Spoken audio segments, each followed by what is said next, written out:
والآن يلقي الرئيس محمد مرسي كلمة. كل عام وأنتم جميعا بخير، كل عام وأنتم بخير، كل عام وأنتم بخير.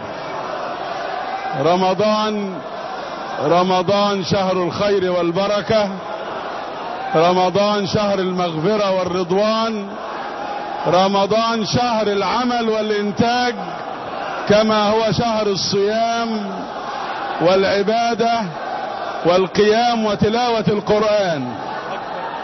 احرصوا أيها الإخوة الأحباب على ألا يفوت رمضان إلا وقد غفر لنا جميعا إن شاء الله، بالصيام، بالقيام بالقرآن، بالعمل قضاء حوائج الناس في رمضان.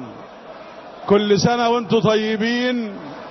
سلامي وتحياتي وودي ومحبتي إليكم جميعا.